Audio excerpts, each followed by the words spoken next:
Hello everyone, and welcome to Glitch Gaming Reviews. Today I'm going to be looking at a demo of a game that's still in development called Let's Build a Zoo.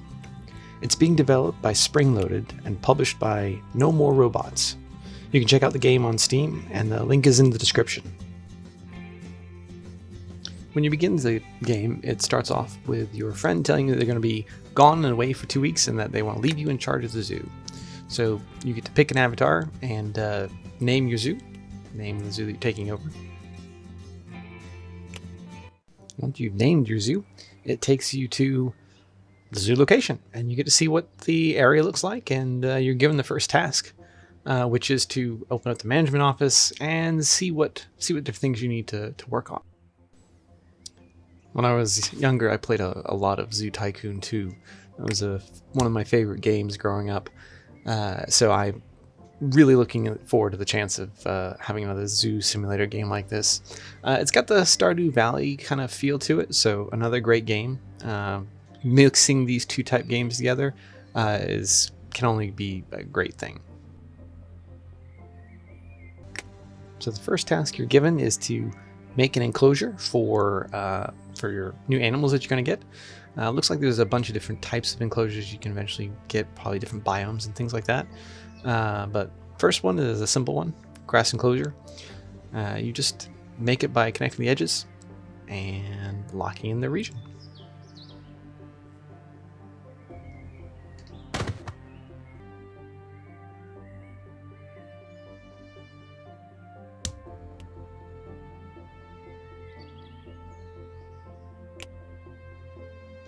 Once you've made your region, then you need to get the animals for it. And you're told that the Australian zoo has some excess animals due to overpopulation that they'd like you to take off your hands. And as soon as you look inside, you see that it's a pair of rabbits that they have too many of, and are more than happy to donate a few to get your zoo started up.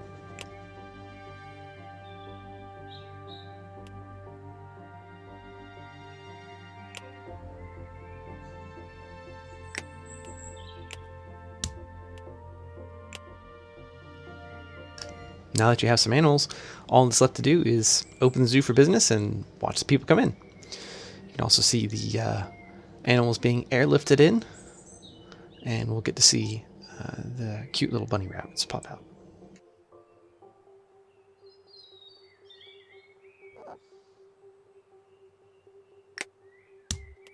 And there we go, open for business. Now we just need to spruce up the zoo and see what other tasks there are. One of the next tasks to get started is to have a bunch of customers. 25 customers is the next one. So we're probably going to make the zoo look nicer and make it easier for the customers to get around. So they have different types of pavements, which are designed to help the customers get around faster and take less energy.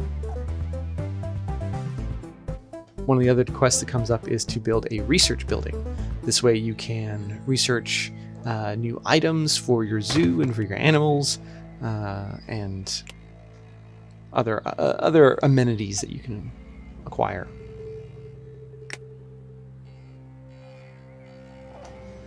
When you click on an animal, you see a bunch of its stats, including things like what food it eats, what type of enrichment it needs, and its habitat zones and things like that. These are all things that you can explore and utilize later once your zoo gets bigger. If you go to the map to see what other type of animals are available, you can get things from animal shelters. You can also bargain with other zoos to trade out animals. That's a common thing as well.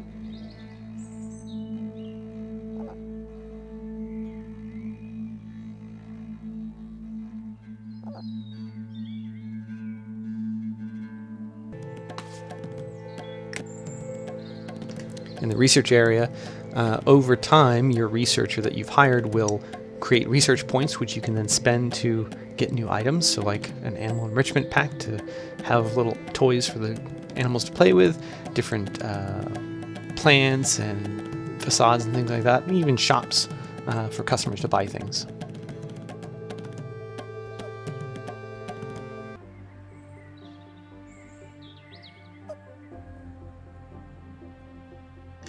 So we expanded our zoo a little bit and added another enclosure. This time we got some pigs.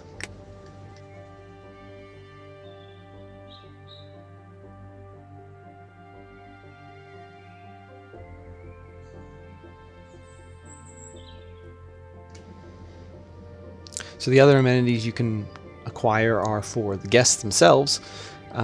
Once you've unlocked an area, it'll unlock adjacent research items.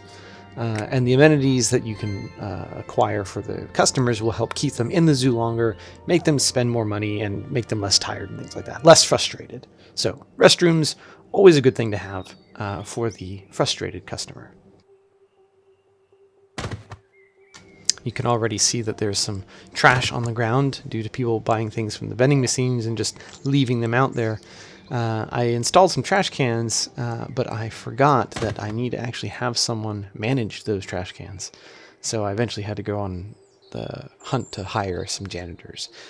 And I need to hire quite a few because they produce a lot more trash than I anticipated. People are messy. People are so messy.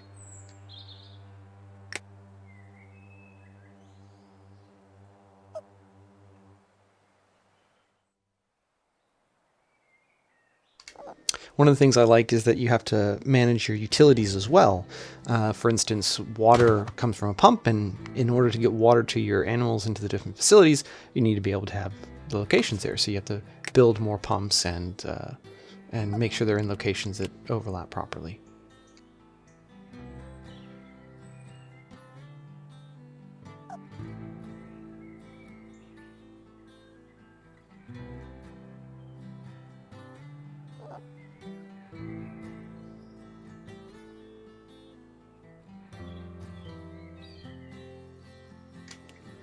So when you reach your customer task completed, the next one is to start looking at different types of research abilities, and also to buy more land and expand your zoo. And of course, hire a janitor because it is quite messy in the park. At the end of each day, the game will give you sort of an update about how that previous day went, what your earnings were, things like that. And you can start to tweak things as it goes. I was really trying to explore and see what I could make and build, so I wasn't really too much interested in profits. I was more interested in seeing what we can do, what design to the park. But that's a good management aspect of the game that we can have.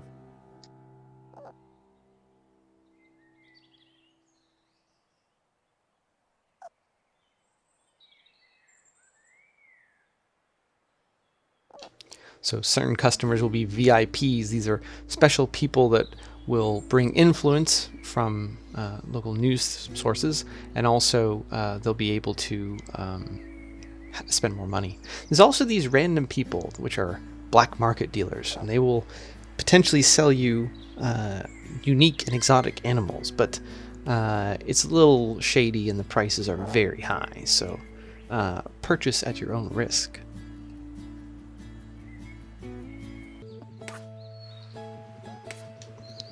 And of course, we're going to have to deal with our own overpopulation issue soon enough. But we can start upgrading the different enclosures. Get some water troughs, get some enrichment balls. They can play around with them. It's really cute.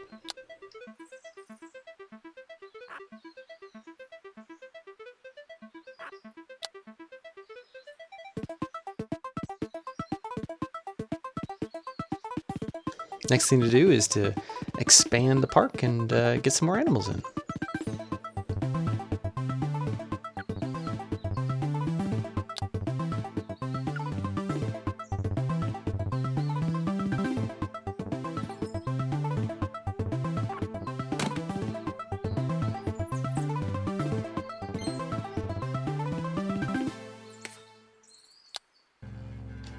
The next set of animals we try to get is through a trade. Looks like the Toronto Zoo wants to trade one of our rabbits for a pair of horses. That sounds like a nice little deal. And yeah, we'll take a pair of horses.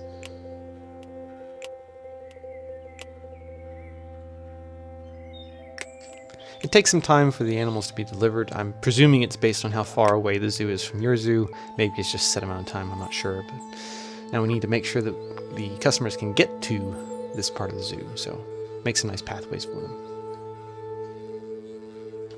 And by researching different amenities, we can get things like park benches and places for people to sit, which will make it to where they can rest and not get so tired and want to leave so soon.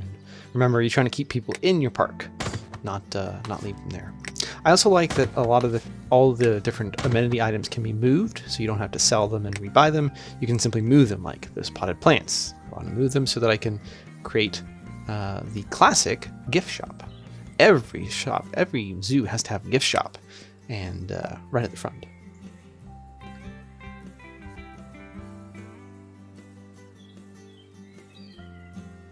We also saw our horses coming to be delivered, and there they are, hopping along in a little pen. Sometimes there's these pop-up quests which sort of are based on choices, moral choices. So that one wanted you to paint one of your horses to look like a zebra, make it fake. And depending on that, you can either get good or bad karma, which will affect some aspect of the game. I'm not entirely sure exactly how it will affect the game, but yeah, you have some moral choices to make. So now it's just about making the zoo look nicer, and hopefully cleaning up all this trash. Good gracious.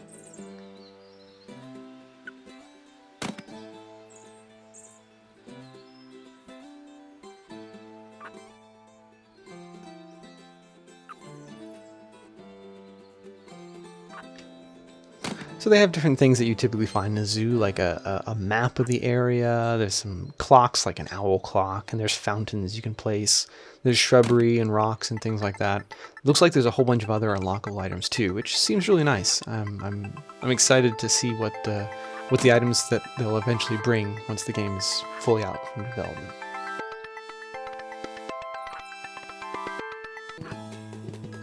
Again, it's got that mixture of Zoo Tycoon and Stardew Valley, which is just a perfect combination, honestly. It should be really fun.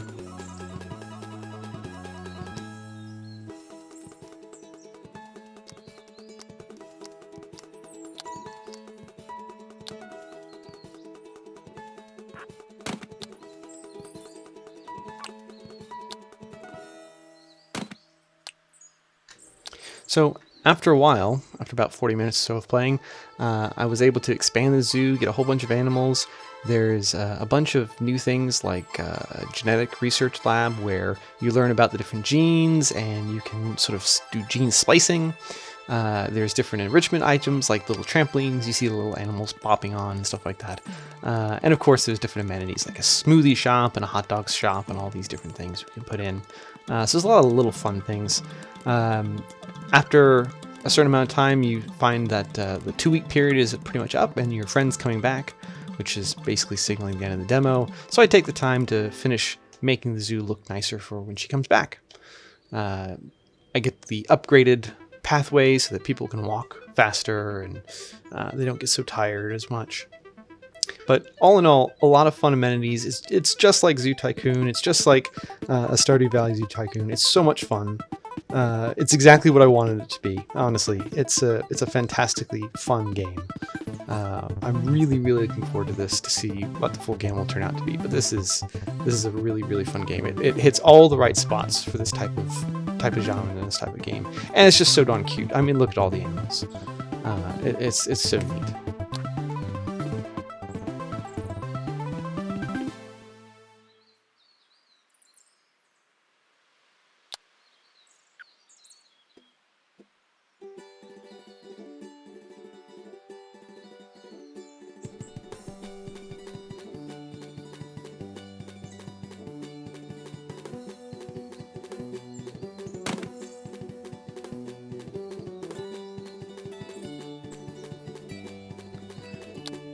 And with that, the day is up and the 2-week period is over. We see the animals still hopping on the trampolines. It's pretty fun. But yeah, the zoo looks nice, and I was able to finally clean up all the trash. I had to hire 5 janitors. Maybe I'm just not managing them correctly, but yeah, it looks nice. I like all the little amenities. It's so cute, and yeah, so it's fun. It's a really enjoyable game. But after the 2-week period, that means your friend is back, and when their friend comes back, you get the weekly summaries, see how well you did. And of course, like I said, I wasn't really going for profits. I was going to see how we can do this. So my expenditures are a little too high. But that was the end of the demo. 2 weeks total. You get to see your income over that time and all the different animals you get in there at the time. And then you have a chance to join the Discord and also favorite it on, put it on your wish list on Steam. It's a fantastic game. If you haven't had a chance to try it, please do so. Again, the link's in the description.